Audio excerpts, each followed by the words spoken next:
जय हिंद दोस्तों।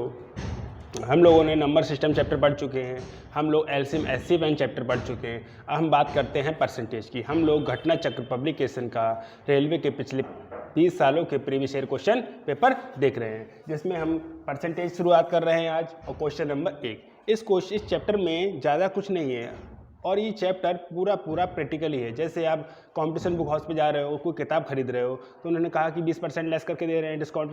तो अगर किताब 200 रुपये की है तो वो किताब कितने की मिलेगी? अगर आपको 200 का 20% डायरेक्ट निकालना आता है तो ठीक है, वरना आपने 200 रुपये दिए, जितने उसने वापस दिए आप उतने लेके चले आओगे। क्यों नहीं ये चीज़ क्यों कर पा रहे हो? क्यों? इसलिए आपने जितने पैसे उसने दिए उतने पैसे आपने रखे और चले आए। क्यों चले आया? उसका एक रीज़न था। उसका रीज़न ये था कि हम ओरली 200 का 20% नहीं निकाल पा रहे थे। 220 रुपये किताब है तो उसका 20% कैसे निकलेगा? 240 रुपये किताब है तो उसका 20% कैसे निकलेगा? तो इन चीज़ों की प्रैक्टिकल लाइफ में बहुत ही ज़्यादा रोल है कि हमको कैसे क्वेश्चन को करना है, कैसे क्वेश्चन को नहीं करना है, कैसे सवालों में को। तो अलग बात, छोड़ दो सवालों की बात, हम बात करते हैं प्रैक्टिकल लाइफ की। अगर किसी को हमने कहा 20% फ़ायदा लेके बेचना है, मान लो अगर दुकान ही खोल के बैठ गए तो उन्होंने अगर कहा 900 रुपये कोई चीज़ लाए और 20% फ़ायदा लेना है तो कितने की बेचोगे? तो आपको 900 का 20% अगर निकालना नहीं आ रहा है और पेन और पेपर का सहायता ली तो कोई फ़ायदा नहीं। या 20% का आप फ्रैक्शन चेंज करने लगे, 20% बराबर 1/5। ये चीज़ बहुत छोटे छोटे बच्चों की हो गई कि 1/5 करना, ये करना नहीं। हम क्वेश्चन को डायरेक्ट मन में करेंगे। मन में कैसे कर पाएंगे? उसके लिए थोड़ी सी आपको तकलीफ तो होगी। क्यों होगी? क्योंकि आप वो करने जा रहे हो जो पहले कभी नहीं किया है। ठीक है, क्वेश्चन को मन में करना है। क्वेश्चन को परसेंटेज डायरेक्ट मन में निकाल के बता पाओगे इतना होगा और इतना होगा। ठीक है, बढ़ते हैं क्वेश्चन की तरफ। ये तो इजी क्वेश्चन है, इसमें जैसे भी क्वेश्चन है मैं सब क्वेश्चन करा रहा हूँ, पूरा बुक करा रहे हैं, तो जैसे भी क्वेश्चन है सबको साथ में लेंगे। उन्होंने कहा है 60 का 15% क्या होगा? तो 60 का 15 और परसेंट का जब साइन हटता है तो 100 से भाग होती है, 0 से 0 कट जाएगा। ठीक है, 15 छक्का 90/10, ये कितना देगा? 9 देगा। तो 60 का 15% होगा 9 के बराबर। ठीक है, बढ़ते हैं नेक्स्ट क्वेश्चन की तरफ। जैसे जैसे क्वेश्चन आएगा हम वैसे वैसे उसका कॉन्सेप्ट आपके लिए बताते जाएंगे। सवाल कह रहा है एक संख्या का 35% 91 है तो संख्या क्या है? हमने कहा कोई संख्या k है, k का 35% कितना है? 91 है। ठीक है, अब हमें पढ़ा आता है 7 का 7 पंजे 35 और 13 सत्ते 91, 5 से काटेंगे तो 20 और 13 दूना 26, 260 हो जाएगा। ठीक है, ये तो बहुत छोटे छोटे क्वेश्चन हैं। हम बढ़ते हैं नेक्स्ट क्वेश्चन की तरफ। एक संख्या का 32% 56 है, वह संख्या कितनी है? संख्या मानक के का 32% अर्थात 32/100 कितना दे रखा है? 56 दे रखा है। 8 चौक 32, 8 सत्ते 56, 7 से काटेंगे 25 और 25 सत्ते 175। तो संख्या कौन सी हो जाएगी? 175, जो दे रखा है ऑप्शन सी में। बढ़ते हैं नेक्स्ट क्वेश्चन की तरफ।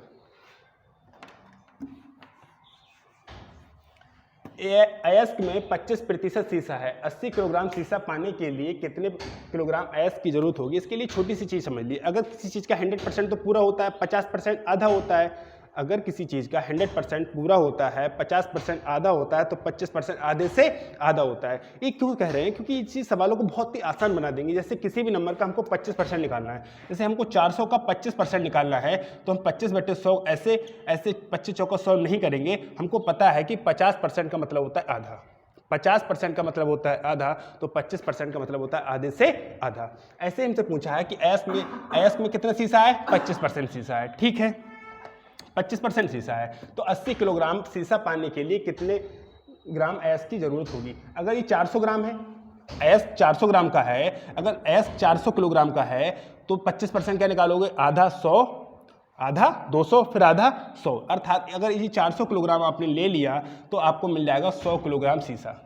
लेकिन आपको 100 किलोग्राम शीशा तो नहीं चाहिए था, आपको कितना चाहिए? 80 चाहिए। अगर आपने मन में करना है कैसे करना है तो कुछ समय के बाद आप डायरेक्ट कर पाओगे। अगर 200 किलोग्राम अयस्क है तो इसमें 25% शीशा है और 200 का 25% होता है आधे से आधा, आधा 100 से आधा 50, तो इसमें 50 किलो मिल जाएगा। लेकिन हमको 50 किलो नहीं चाहिए था, हमको तो 80 किलो चाहिए। ठीक है, अगर 500 करोगे तो आधे से आधा, आधा 250, फिर आधा 125 मिल जाएगा यहाँ से। ठीक है, 125 किलोग्राम मिल जाएगा। और यहाँ से आधे से आधा, आधा 160, उससे आधा 80। क्या आप जो चाह रहे थे वो आपको 80 किलोग्राम अयस्क क्या 80 किलोग्राम शीशा क्या 320 किलोग्राम अयस्क में मिल गया? मिल गया। लेकिन इस तरीके को आप कहो कि नहीं ये तो बहुत बड़ा क्वेश्चन हो रहा है, बिल्कुल नहीं हो रहा है। आप कर पा रहे हो। 25% का मतलब होता है आधे से आधा। बहुत एक सेकंड में आप कह दोगे इसका 25% 100, इसका 25% 50, इसका 25% 125 और इसका 25% 80। ठीक है। अब कहो नहीं हमको कर लिख के करना है, तो लिख के करने के लिए आपको थोड़ी सी तकलीफ होगी, आपको पेन चलाना पड़ेगा। तो तकलीफ ना लो, उससे बेटर है कि क्वेश्चन को ओरली करो। 25% का मतलब होता है आधे से आधा, 50% का मतलब होता है आधा। तो ऑप्शन से देखो ना किसका 25% 80 मिल सकता है। तो ऑप्शन से देखा 320 का 80%, 320 का 25% 80 मिल सकता है। बढ़ते हैं नेक्स्ट क्वेश्चन तरफ।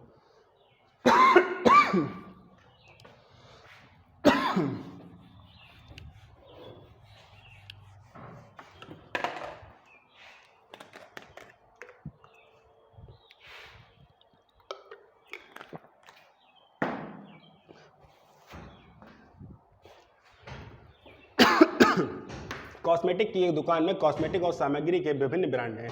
दुकान की 50% बिक्री बालों की सामग्री से होती है, 40% बिक्री व्यक्तिगत स्वच्छता उत्पादों से होती है। हर तिमाही में दुकान की बिक्री कितनी होती है? 1,50,000। 1,50,000।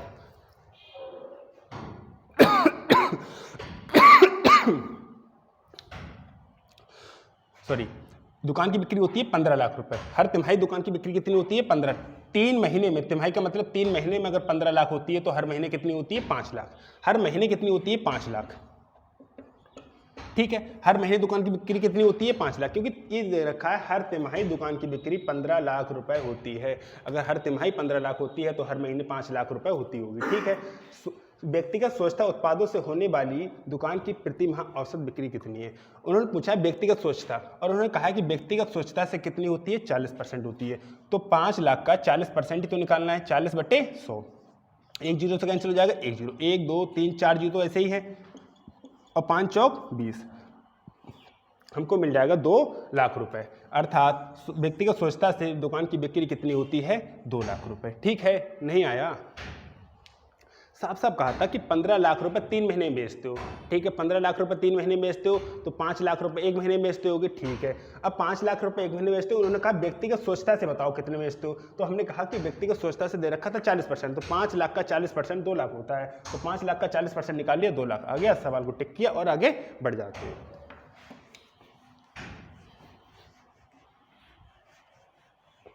एक छोटे से साबुन कारोबार में विपणन पर 10%, कर्मचारियों के वेतन पर 65% और कच्चे माल पर 25% खर्च होते हैं। यदि व्यापारी कुल वेतन पर 65,000 रुपये देता है तो उसका विपणन पर खर्च कितना होगा? एक बात बताइए, वेतन पर कितना दे रखा है? 65%, और 65% की वैल्यू कितनी दे रखी है? 65,000 रुपये। ठीक है, तो 1% की वैल्यू कितनी आ जाएगी? यहाँ से 1% की वैल्यू कितनी आ जाएगी? 1,000 रुपये।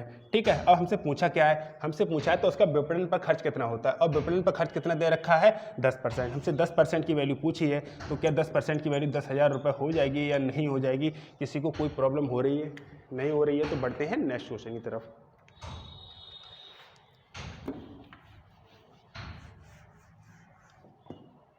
एक चुनाव में 2 प्रत्याशी में से एक को 40% मत मिले और वह 100 मतों से हारता है। मतों की कुल संख्या। एक बात बताइए, 100% मत हुए होंगे। अगर पहले वाले को 40% मिला है तो दूसरे वाले को कितना मिला होगा? 60%, क्योंकि ओवरऑल जो वोट पड़े होंगे वो तो 100% पड़े होंगे। अगर एक को 40% मिला है तो दूसरे को 60% मिला है, तो इन दोनों के बीच का कह रहा है कि एक चुनाव में 2 प्रत्याशियों में से एक को 40% मत मिले और 100 मतों से हारता है। ठीक है, हारेगा, क्योंकि जो दूसरा था उसको 60% मिले होंगे, इसको 40%। तो हम देखें कि परसेंटेज के टर्म में कितने से हारा, तो भाई साहब हम कहेंगे कि परसेंटेज में 20% से हारा, क्योंकि इसको 40% मिले, इसको 60% मिले, तो जो पहला वाला बंदा था वो 20% से हारा। ठीक है, हमारे हिसाब से 20% से हारा, और क्वेश्चन कह रहा है 100 वोटों से हारा, तो हम कह पाएंगे कि ये तो 20% की वैल्यू है, और पूछा है मतों की कुल संख्या। मतों की कुल संख्या तो 100% में होगी, तो इससे 5 से गुणा कर देंगे, सर 5 से गुणा कर देंगे। या एक काम करो, 1% की वैल्यू निकाल लो, 1% की वैल्यू निकालोगे, अब 20 पंजे 5 कहोगे, आप फिर 100% कहोगे, अर्थात 500 कहोगे। ठीक है, ऐसा ना करके आप यहीं पर डायरेक्ट 5 से इसमें गुणा और 5 से इसमें गुणा कर सकते थे, तो कह सकते थे 100% की वैल्यू 500 हो जाएगी। जैसे चाहो अब वैसे क्वेश्चन को बना सकते हो। बढ़ते हैं नेक्स्ट क्वेश्चन की तरफ।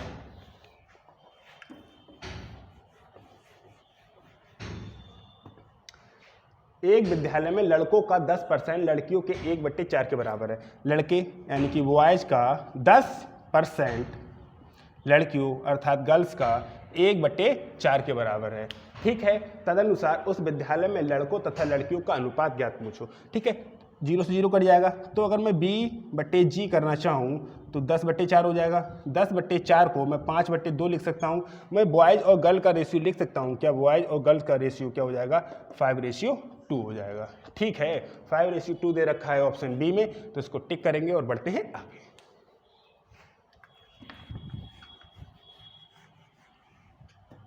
₹100 की एक वस्तु की कीमत पहले 10% बढ़ा दी जाती है, तत्पश्चात 10% और बढ़ा दी जाती है, तदनुसार कुल वृद्धि कितने रुपए की हो जाती है? अगर कोई वस्तु हमने कहा 100 रुपए की है, उसमें 10% आप इंक्रीजमेंट कर दो।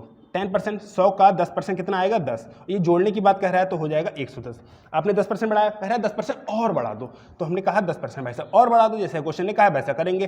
तो 110 का 10% कितना आ जाएगा? 11। तो 110 में 11 जोड़ा कितना हो जाएगा? 121। तो पूछा कुल वृद्धि कितनी? एक बात बताओ, थी कितनी? 100, हो कितनी गई? 121। तो कितना बढ़ा? अगर हमने कहा k% बढ़ा तो k का मान कितना आ जाएगा? अगर अब कितना बढ़ रहा है भाई साहब? 100 वाली चीज़ 121 की बेच रहे हो तो कुछ भी मान लो, तो 21% क्या वृद्धि हो रही है? नहीं हो रही है, कुछ ना कुछ तो वृद्धि हो रही है। और 100 वाली चीज़ 121 की बेच रहे हो तो सब आराम से कह सकते हो तसल्लीपूर्वक k बराबर 21%। कोई फार्मूला नहीं यूज करते। ठीक है, बढ़ते हैं नेक्स्ट क्वेश्चन की तरफ।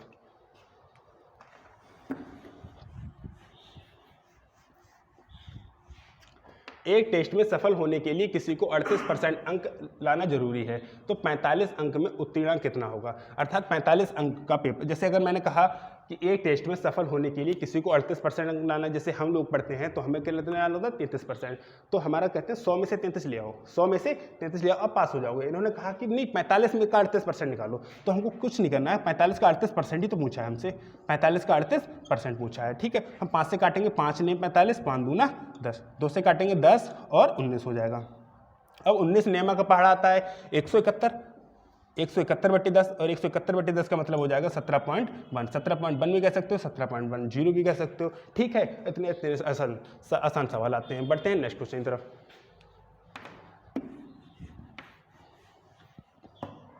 एक कार्यालय में 40% महिला कर्मचारी हैं, टोटल तो 100 होंगे, टोटल तो 100 होंगे ना, 100% होंगे। जो फीमेल हैं वो कितनी है? 40%। ठीक है, जब फीमेल 40% हैं तो मेल कितने होंगे? 60%। Any doubt? अगर एक कार्यालय में 40% महिला कर्मचारी हैं तो 60% मेल कर्मचारी होंगे ना, क्योंकि टोटल तो 100 होते हैं। उनमें से 40% महिलाओं और 60% पुरुषों ने मेरे पक्ष में मतदान किया, तदनुसार मेरे मतों का प्रतिशत कितना रहा? अब क्या था, जो फीमेल थी इसको यूनिट मान लो, 100 यूनिट या 100 पूरे बोर्ड मान सकते हो, कुछ ही मान सकते हो। परसेंटेज 2 बार आ रहा है तो उसको यूनिट मान लो। हमने कहा अगर टोटल 100 लोग थे तो उसमें से 40% अर्थात 40 फीमेल थी और 60 मेल थे। उन्होंने कहा था कि उनमें से 40% महिलाओं ने, तो 40% का 40%, ठीक है, इतने अर्थात 4 चौक 16, 16 फीमेल ने वोट किया और इसका कितना परसेंट? 60%, 60/100 अर्थात 36। तो हमको कितने लोगों ने वोट किया? 36 और 16 52 लोगों ने वोट किया। हमको कितने लोगों ने वोट किया? हमको 52 लोगों ने वोट किया। कितने में से किया? 100 में से किया। 52 लोगों ने वोट किया, 100 में से किया और इंटू 100, तो 100 से 100 कट जाएगा, हम कह पाएंगे 52%। ठीक है, नहीं आया?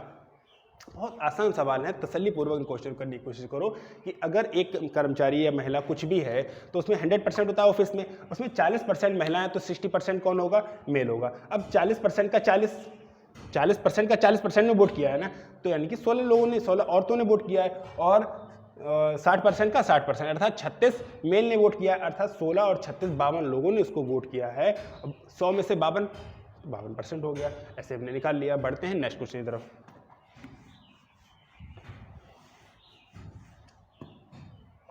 चीनी के मूल्य में 25% की वृद्धि होने से कोई व्यक्ति उस पर आने वाले खर्च को कितने प्रतिशत से बढ़ाए या घटा दे, उसकी खपत 20% से बढ़ जाए। उन्होंने कहा था कि अगर कोई चीनी के मूल्य नहीं पता, आपको कुछ भी नहीं पता, तो 100 मान लो। जैसे मैं एक चीज़ आपको एक कहानी सुनाता हूँ, ठीक है?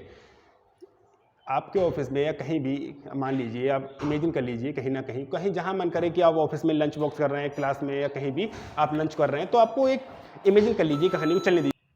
तो मान लीजिए कहानी हम सुन ही लेते हैं, ठीक है? एक ऑफिस में एक महाशय खाना खा रहे थे, लंच कर रहे थे अपना। तो वो क्या करते थे, कौर को तोड़ते, कटोरी में लगाते और आराम से चाप से खाते। फिर को तोड़ा कौर को, फिर लगाया और फिर खाया। जब एक महाशय ने देखा इस कटोरी में कुछ नहीं है, कटोरी में कुछ भी नहीं है, लेकिन ये हर बार इसको बार में इसने ऐसे करके और उसके खाते क्यों हैं? तो उनको रुका नहीं मिला, उनको रुक नहीं मिला, जो दूसरे देख रहे थे उनको, वो गए उनके पास, बोले मास्टर आप एक बात बताइए, इस कटोरी में कुछ नहीं है, आपको भी पता है कुछ नहीं है? बोले हाँ मुझे ही पता है इस कटोरी में कुछ नहीं है। तो बोले आप हर बार कौर को तोड़ते हो, इसमें लगाते हो और बड़े चाप से खाते हो। बोले क्यों? बोले देखिए हमको भी पता है इसमें कुछ नहीं है और रियल में इसमें कुछ नहीं है, लेकिन मेरे पास कुछ है भी नहीं, तो मैंने मान लिया है कि इसमें चटनी है, इसमें चटनी है और मैं उसी टेस्ट के अनुसार इसको खा रहा हूँ। बोले बात सही है, नहीं होने से बढ़िया है मान लेना, किसी भी चीज़ को इमेजिन कर लेना। बोले ठीक है, लेकिन बोले एक बात बताओ वहाँ से कि अगर आपको मानना ही था तो आपने चटनी ही क्यों मानी? मतलब अगर आपको मानना ही था, इमेजिन करना ही था, तो कुछ अच्छा क्यों नहीं किया? आपने अपनी फेवरेट डिश क्यों नहीं की? जैसे आपको अगर जो भी पसंद हो, आपको अगर चिकन पसंद हो तो आपने चिकन कर लिया, ठीक है, आपको किसी मटर पनीर पसंद है तो आपको मटर शाही पनीर, जो मन करे, आपने चटनी क्यों मानी? ठीक है, तो वही कॉन्सेप्ट हम यहाँ पे यूज करते हैं। जैसे अगर हम मानना ही है, क्योंकि हमको पता है कि चीनी का मूल्य पहले कितना था, तो हम अगर मानना ही तो हम एक्स क्यों माने?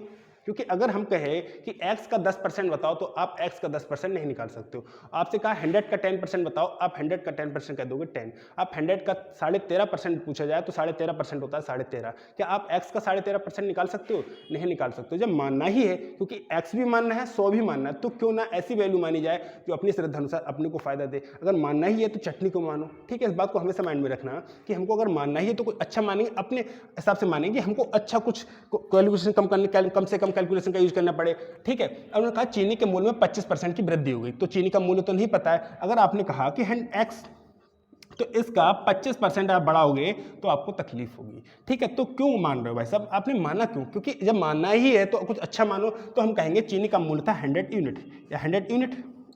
नहीं पता था ना, जब आपको नहीं पता था, वीडियो पॉज कर लो, आपको नहीं पता था, लाइट जाने के कारण क्लास बीच में रुक गई थी, ठीक है। अब बढ़ते हैं नेक्स्ट।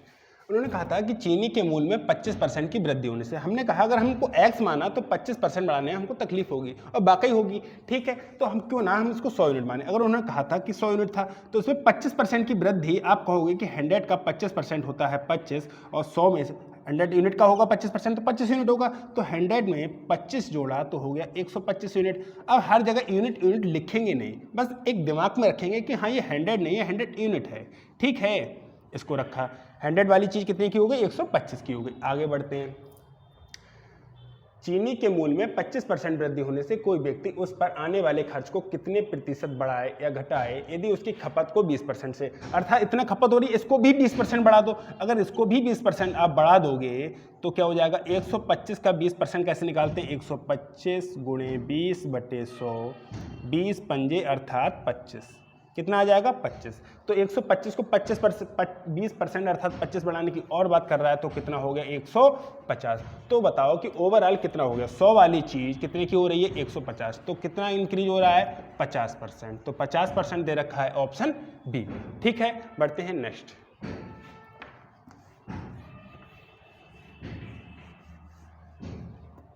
किसी परीक्षा में 65% छात्र सामाजिक विज्ञान में उत्तीर्ण हुए और 60% छात्र इतिहास में उत्तीर्ण हुए। यदि दोनों ही विषयों में उत्तीर्ण होने वाले छात्रों का प्रतिशत 40 हो तो कुल छात्रों की संख्या क्या रही होगी जब 90 छात्र दोनों में उत्तीर्ण है? इस टाइप के सवालों की एक बात सुनिए, तसल्लीपूर्वक सुनिए कि आप और आपके दोस्त, आप और आपका एक दोस्त, आप 3 लोगों के साथ गए एक शादी में और आपका दोस्त भी 3 लोगों के साथ गया एक शादी में, या आपका दोस्त गया 4 लोगों के साथ। आप कितने लोगों के साथ गए? 3।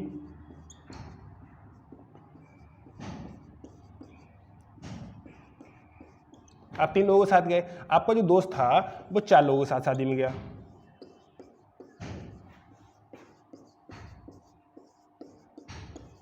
ठीक है। आप और आपका दोस्त, आप 3 लोगों के साथ शादी में गए, आपका दोस्त 4 लोगों के साथ शादी में गया, लेकिन ये दो दोस्त कॉमन थे, 2 दोस्त कॉमन थे। तो आपने क्या कहा? हम 3 लोग आए, ये 2 दोस्त कॉमन थे, ये आपके भी दोस्त थे और इसके भी दोस्त थे। सुन लेना तसल्लीपूर्वक, ये दो सेम ही है, ये 2 सेम ही है, ये आपके भी दोस्त हैं और ये इनके भी दोस्त हैं। अगर वो गिन रहा है अपनी तरफ से तो गिनेगा भाई हम 4 लोग हैं, मैं, मेरा एक दोस्त और 2 कॉमन वाले। ये गिन रहे हैं मैं और मेरे 2 दोस्त कॉमन वाले। ये सभी लोग अगर एक पार्टी में उपस्थित हो जाएं तो वहाँ पर कितने लोग होंगे? आप बताओ तसल्लीपूर्वक, वहाँ पर कितने लोग होंगे? 1 2 3 4 5 6 7 लोग होंगे क्या उपस्थित? समझो, आप कह रहे हो कि मैं और मेरे 2 दोस्त दो दोस्त कॉमन है, ये वाले दो दोस्त कॉमन है, ये आपके भी दोस्त हैं और इनके भी दोस्त हैं। तो मैं अपनी तरफ से गिन रहा हूँ, हम 3 लोग हैं, ठीक है। ये गिन रहा है अपनी तरफ से, हम कितने लोग हैं, हम 4 लोग हैं। तो 4 और 3 7, पार्टी में 7 लोग उपस्थित होने चाहिए। क्या पार्टी में 4 लोग उपस्थित होंगे? नहीं हो पाएंगे। क्यों नहीं हो पाएंगे? क्योंकि ये दो कॉमन थे, ये तो एक ही बार या तो मैं ऐड कर लूँ या तो वो ऐड कर ले। अगर प्रेजेंट देखा जाए कि पार्टी में कितने लोग उपस्थित हैं, या तो मैं पहले बोल रहा हूँ कि मैं 3 लोगों के साथ जा रहा हूँ, मैं 3 लोग हैं, हम 3 लोग आए हैं, ठीक है। ये भी कह रहा है हम 4 लोग हैं, ठीक है। हाँ, आप भी 4 लोग हो, क्योंकि आपको वो भी जो 2 लोग हैं उनको ये भी गिन रहे हैं और ये भी काउंट कर रहे हैं। तो इसी प्रकार मैं कहूँगा कि ये 3 लोग हैं, ये 4 लोग हैं। इस प्रकार पार्टी में उपस्थित 7 लोग होने चाहिए, लेकिन ऐसा नहीं होगा। क्यों नहीं होगा? क्योंकि इनको एक ही बार तो या तो आप काउंट कर लो या आप काउंट कर लो। एक ही लोग तो काउंट करेंगे कि दोनों लोग काउंट कर लेंगे? अब दोनों लोग काउंट नहीं कर सकते, एक ही लोग काउंट करें। तो ये तो पर्सन, ये तो अलग है, 1 2 3 ये अलग होंगे, और 4 5 इसको मानो, इन 2 को मत मानो, या इनको मानो तो इनको मत मानो। ये 2 लोग कॉमन है तो इनको बीच में उपस्थित नहीं हो सकते, दोनों तरफ से नहीं गिने जा सकते। जैसे अब वहां पर 5 लोग थे, अब पार्टी में 5 लोग उपस्थित हो रहे हैं। अब 5 में से कहें कि हम 3 जा रहे हैं, ये वाले हम 3 जा रहे हैं, तो वो कितने रह जाएंगे? वो 2 ही तो रह जाएंगे, क्योंकि ये 2 लोग थे, ये भी तो चले आए इधर। या ये वाले कहें कि हम 4 जा रहे हैं, तो ये 4 जा रहे हैं, तो ये अकेला ही तो रह जाएगा, क्योंकि ये 2 तो कॉमन है, इनको तो एक ही तरफ से गिनना पड़ेगा, दोनों तरफ से आप नहीं गिन सकते। जैसे कहा था कि 65% छात्र सामाजिक विज्ञान में, 60% छात्र इतिहास में उत्तीर्ण हुए, और दोनों विषय में कितने उत्तीर्ण हुए? 40%। तो ये तो कॉमन वाले हैं, तो इनको तो घटाना पड़ेगा दोनों को जोड़ के। तो 65 प्लस 60 माइनस 40, 65 125 85। तो 85% छात्र थे वो क्या हो गए? उत्तीर्ण हो गए। 65% सामाजिक विज्ञान में उत्तीर्ण हुए, 60% इतिहास में उत्तीर्ण हुए। दोनों ही विषय में उत्तीर्ण होने वाले छात्रों का प्रतिशत 40 है। तो हम कह पाएंगे कि जो दोनों से पास होने वाले, टोटल पास कितने हुए? टोटल पास कितने हुए? 85%। जब 85% पास हुए हैं तो 15% क्या हुए होंगे? 15% क्या हुए होंगे? फेल हुए होंगे। और 15% फेल हुए हैं, क्वेश्चन ने कहा है 90 फेल हुए हैं। 15% की वैल्यू 90 है, तो हम कह पाएंगे 1% की वैल्यू 15 छक्का 90, यानी कि 1% की वैल्यू 6 है। तो हमसे पूछा है कि टोटल संख्या बताओ, तो कुल छात्रों की संख्या, तो कुल छात्रों की संख्या क्या रही होगी? कुल छात्रों की संख्या तो 100% रही होगी, अर्थात 600। नहीं आया? फिर समझते हैं। 65% सामाजिक विज्ञान में, 60% इतिहास में उत्तीर्ण हुए, 40% तो कॉमन है।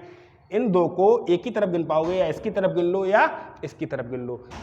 हैं दोस्त दोनों के, मैं भी उसकी तरफ अपनी तरफ गिन रहा हूँ कि मैं भी 3 दोस्त हैं, ये भी गिनना है 4 दोस्त हैं, लेकिन प्रेजेंट में वहाँ पर उपस्थित 5 लोग हैं। अब यहाँ पर जब मैं ऑफलाइन पढ़ाता हूँ तो ऑफलाइन में इस चीज़ को बहुत अच्छे से डिस्कस या बच्चों को खड़ा करके कर सकते हैं, लेकिन ऑनलाइन में नहीं हो पा रहा है। तो आप इस चीज़ को समझने की थोड़ी थोड़ी कोशिश करो कि जो 2 कॉमन लोग हैं वो एक ही बार काउंट होंगे, 2 बार काउंट नहीं होंगे। तो ऐसे ही 65 60 इसके ये 40 थे, इसमें भी मौजूद थे, इसमें भी 40 मौजूद थे, तो 2 बार जुड़ गए ना 40, तो एक बार घटा दिया हमने। तो 85% पास हो गए, तो 15% फेल हो गए। 15% की वैल्यू दे रखी 90, तो 1% की वैल्यू आई 6, तो 100% हो गया 600। बढ़ते हैं नेक्स्ट क्वेश्चन की तरफ।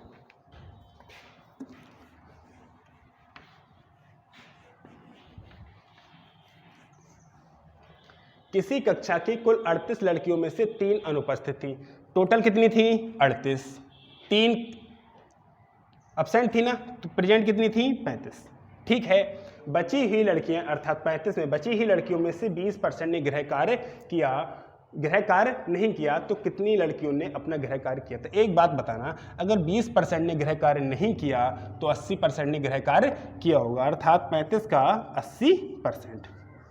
0 8 पंजे 40 का 0 हाथ से लगे, 8 पंजे 40 का 0 हाथ से लगे 4, 8 3 24 और 4 28 बटे 10, ये कितना हो जाता है? 28, जो 28 दे रखा है ऑप्शन ए में। बढ़ते हैं नेक्स्ट क्वेश्चन की तरफ।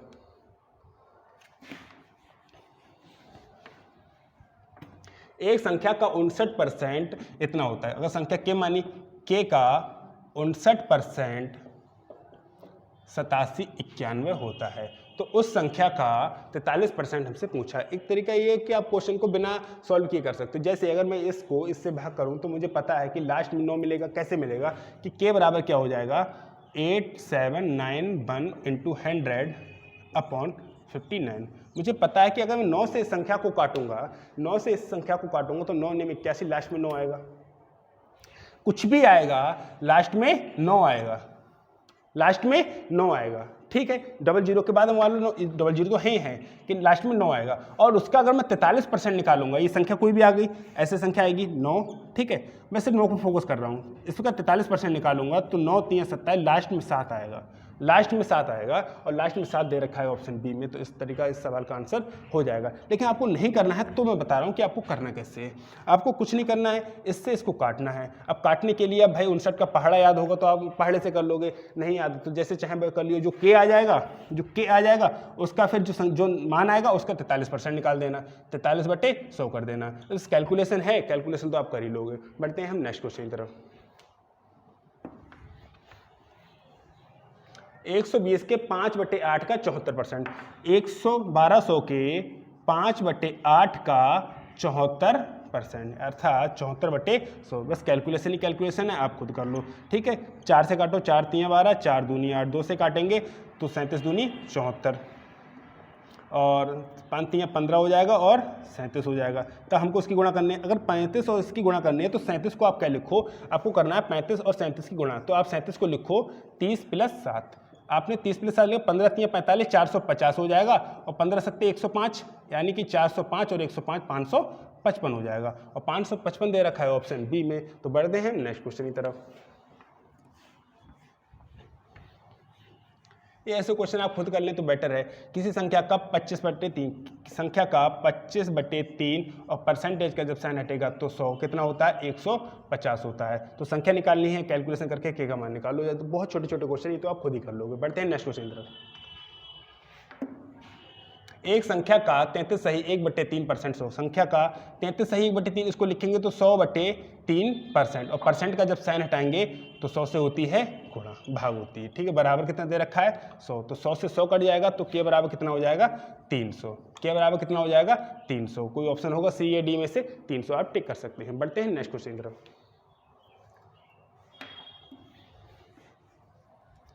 5 अनिवार्य विषयों में एक परीक्षार्थी ने 60% औसत अंक प्राप्त किए थे, 2 वैकल्पिक विषयों में उसने बराबर अंक प्राप्त किए थे, और इन दोनों विषयों के अंक जोड़ने पर उसका औसत 4% गिर जाता है, तो उसने प्रत्येक वैकल्पिक विषय में कितने प्रतिशत अंक प्राप्त किए थे। ये एवरेज का कॉन्सेप्ट है। एवरेज का चैप्टर जब पढ़ेंगे तो हम बहुत तसल्लीपूर्वक समझेंगे कि नेट डेफिसिट और नेट सरप्लस क्या होता है। जैसे अगर हमारे ग्रुप का एवरेज 50 है, हमने कहा कि मैं और मेरे दोस्त का वजन कितना है, 50 किलोग्राम है, ठीक है। अगर कोई एक बंदा 50 किलोग्राम का हमारे ग्रुप में आ जाए तो कोई ग्रुप पे एवरेज पे फर्क पड़ेगा, नहीं पड़ेगा। और कोई 50 किलो से ज़्यादा का आ जाए तो ग्रुप का एवरेज बढ़ जाएगा, और अगर 50 किलो से कोई कम का आ जाए तीसरा बंदा तो एवरेज होगा 50 से घट जाएगा। ऐसे हमने कहा कि हमारा जो 5 थे उसका 60% था, जो 5 थे उसका कितना था, 60%। अब 2 और जुड़ रहे हैं ना, उनके कारण हमारा औसत कितना गिर रहा है, 4% गिर रहा है।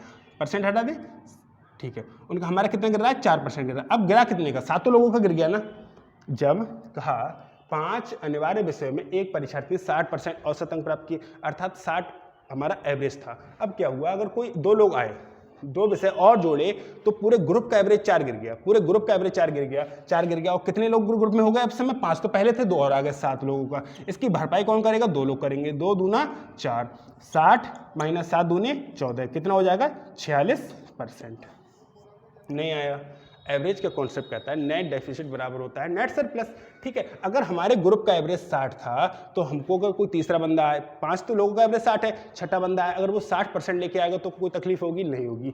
अगर वो 61% लेके आएगा तो हमारे ग्रुप का एवरेज थोड़ा सा बढ़ जाएगा। हमारे ग्रुप का एवरेज 60 चाहिए ना, कोई 85 लेके चला आएगा तो हमारे ग्रुप का एवरेज थोड़ा सा घट जाएगा। ऐसे ही थे, हमारे ग्रुप का एवरेज कितना था, 60 था, और 2 लोग और आए तो उनके कारण हमारा ग्रुप का एवरेज कितना गिर गया, 4 गिर गया। और कितने लोगों को गिर गया, इस समय ग्रुप में कितने लोग उपस्थित थे, 5 तो पहले से 2 वो, यानी कि 7 लोगों को गिर गया। तो इसकी भरपाई कौन करेंगे, वो 2 लोग करेंगे, 2 दूना 4, 7 दूना 14, 60 में से 14 निकाले 46%, और 46% दे रखा है ऑप्शन ए में। बढ़ते हैं नेक्स्ट क्वेश्चन की तरफ। ये कैलकुलेशन है 1605 का 4/5, 500 डर का 33% में, बस कैलकुलेशन ये आप लोग खुद कर लो। बढ़ते हैं नेक्स्ट क्वेश्चन की तरफ।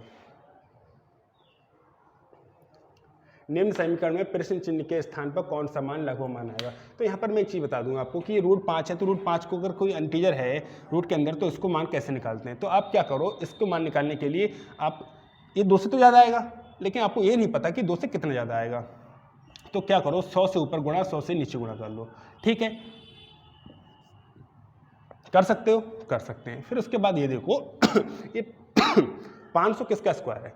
ये 529 होता है 23 का स्क्वायर, और 484 होता है 22 का स्क्वायर। तो हमको पता है कि 22 और 23 के स्क्वायर के बीच में आएगा, 22 और 23 के स्क्वायर के बीच में आएगा, तो इसको 2.24 मान लो, क्योंकि 2.3 तो नहीं मान सकते क्योंकि 23 हो जाएगा और 20 से ज़्यादा, चाहे 2.5 मान लो, जैसा भी मन करे वैसा, और 2.5 मान लो, 2.5 मान लोगे तो 625 में हो जाएगा, इसलिए 2.24 मान लो, बट 2.24 इसको बता रहा हूँ।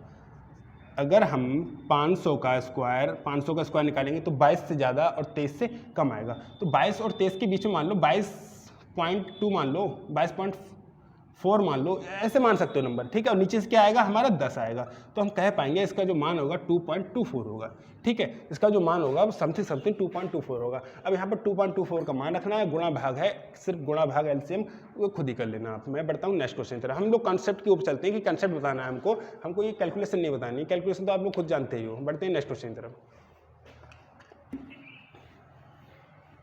किसी संख्या का 76% 95 है तो वह संख्या क्या है? कोई संख्या का 76% कितना दे रखा है? 95, तो वह संख्या क्या है? 19 चौक 76, 19 पंजे 95, काटा पीटी करके आप के का मान निकाल सकते हो। बढ़ते हैं नेक्स्ट क्वेश्चन तरफ। किसी संख्या के 30% का 15% 18 है तो वह संख्या क्या है?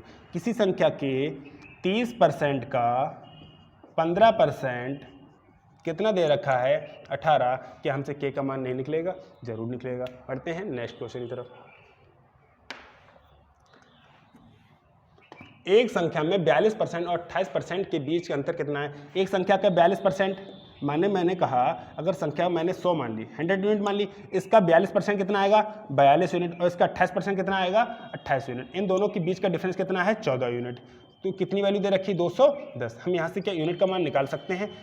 यूनिट का 210/14, 7 तियाँ 7 दूना यानी कि 15 आ जाएगा, ठीक है। तो इस संख्या का 59% क्या होगा? ये तो 15 आया, अब ये तो 1% की वैल्यू आई ना, 1 यूनिट की। अब 100 यूनिट की वैल्यू करेंगे तो 1500 आ जाएगी, 1500 का 59%। तो आप तसल्लीपूर्वक इसको यूनिट में मान ही क्यों रहे हो? आप तसल्लीपूर्वक सोचो कि 42% और 28% अंतर, अर्थात 14% की वैल्यू।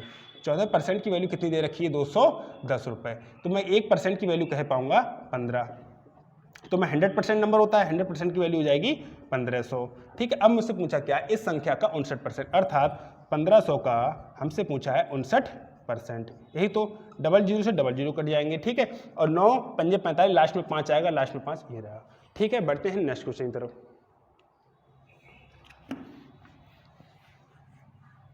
$280 का 70% के समान क्या होगा? देखिए 280 का 70% क्या आएगा? 00 खत्म हो जाएंगे, 28 सत्ते आ जाएगा।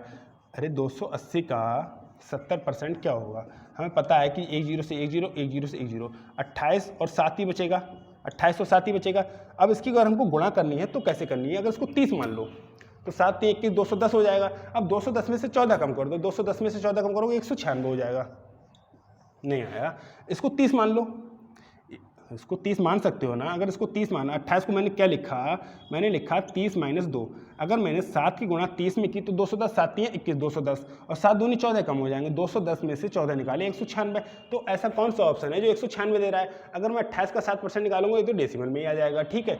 अब मैं 140 का 35% निकाल के देखता हूँ। 140 का 35%, 35 का मतलब 00, 0 से 0 कट जाएगा, ठीक है। 5 सत्ते और 5 दूनी 2 सत्ते, ये कितना देगा? 49 दे रहा है, ये नहीं हो सकता। तो इसको देख लो, 490 का 40%, अर्थात 10 से 10, 49 चौक 196 होते हैं, अर्थात 490 का 40% बराबर होगा 280 के 70% के बराबर। बढ़ते हैं नेक्स्ट क्वेश्चन की तरफ। 30 क्वेश्चन करने हैं।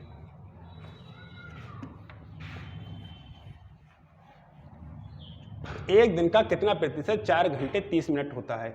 एक दिन अर्थात 24 घंटे का, एक दिन अर्थात 24 घंटे का 4 घंटे 30 मिनट। 4 घंटे 30 मिनट का मतलब 4.5 घंटे। 4.5 को क्या 9/2 लिख सकते हैं? अब हम हाँ 4.5 ऐसे लिख लो, 4.5, ठीक है। और 24 घंटे का कितना प्रतिशत होता है? प्रतिशत ऐसे तो निकालते हो, तो पॉइंट हटाओगे तो 0 बढ़ाओगे, पॉइंट हटाओगे तो 0 बढ़ाओगे, 0 से 0 कैंसिल हो जाएगा, ठीक है। अब हमको क्या करना है? अब हमको कुछ नहीं करना है, इसको 12 2 से काटो, 2 से काटेंगे तो 12 आ जाएगा, 2 से काटेंगे तो 5 आ जाएगा। 45 पंजे 225 होता है, 225/12 होता है। अब हमको देखना है कि अब क्या देगा। और ये तो छोटा से कटेगा नहीं, 5 2 7 8 9 3 से कट जाएगा, 3 चौक 12, 3 सत्ते 21, 3 पंजे 15, 75/4, 18 चौक 72 और 3 75/4 जो दे रखा है ऑप्शन ए में। बढ़ते हैं नेक्स्ट क्वेश्चन की तरफ।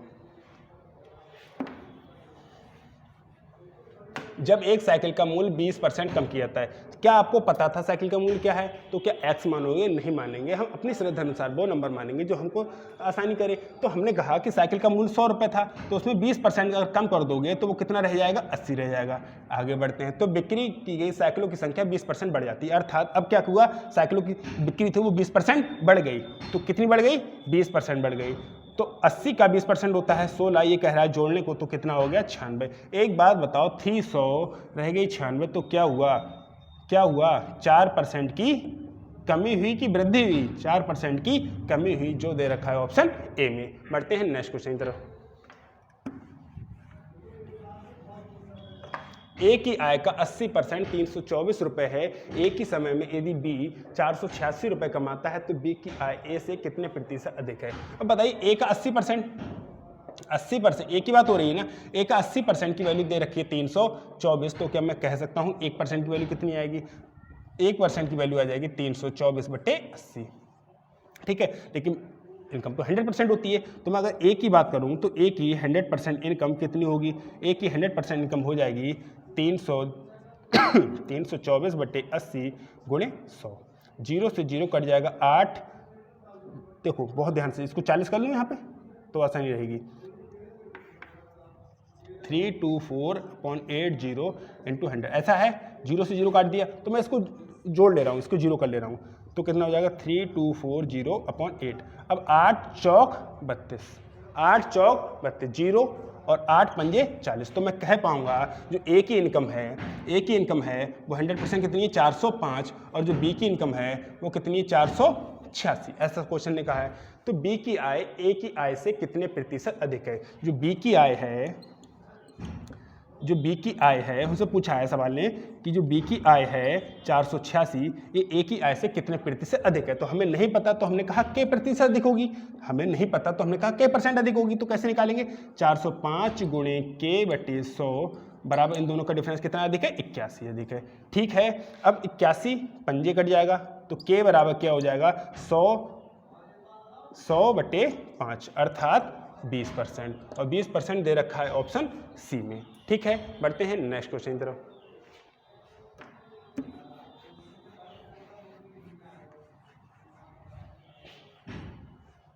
एक शॉपिंग मॉल में एक वस्तु की लागत में मूल्य में 10% वृद्धि हुई। क्या आपको उस वस्तु का मूल्य पता है? नहीं पता है तो कितना मानो? 100, एक्स नहीं। ठीक है, हमने कहा 100 रुपये था, कितनी वृद्धि हो गई? 10% की वृद्धि हो गई। 10% की इंक्रीज हो गया तो कितना हो गया? 110 हो गया। और फिर 10% की कमी भी हो गई, तो यहीं से तो 10% की कमी होगी, 10% की कमी हो गई तो कितना? 11, कितना रह गया? 99। तो एक बात बताओ, वस्तु के मूल्य में कुल कितनी प्रतिशत वृद्धि या कमी हुई? 100 की चीज घटना और दुर्घटना दोनों होने के पश्चात कितनी रह गई? 99। तो आप नहीं कह पाओगे कि 1% डिक्रीजमेंट हो गया, कह पाओगे ना? तो बढ़ते हैं नेक्स्ट क्वेश्चन की तरफ।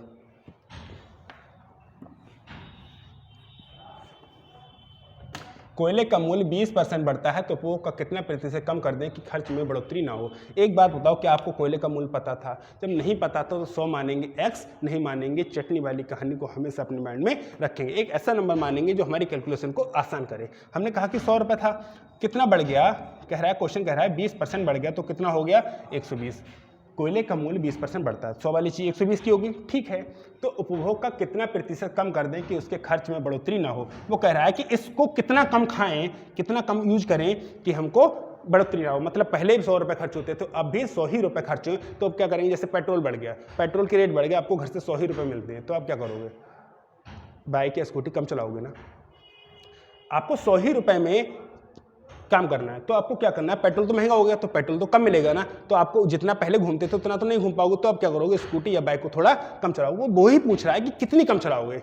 जैसे आपको पेट्रोल पहले 100 रुपये लीटर था, अब कितना हो गया? 120 रुपये लीटर। आपको रुपये आज भी मिलते हैं कितने घर पे? 100 रुपये। तो आपको क्या करना पड़ेगा? आपको स्कूटी या बाइक को थोड़ा कम चलाओगे ना। वही क्वेश्चन पूछ रहा है कि कितना कम चलाओगे। तो हमने कहा हमें नहीं पता कितने कम चलाएंगे, हमने कहा हम k% कम चलाएंगे। ठीक है, अब एक कैसे निकालते हैं? 120 गुणे k/100 बराबर कितना?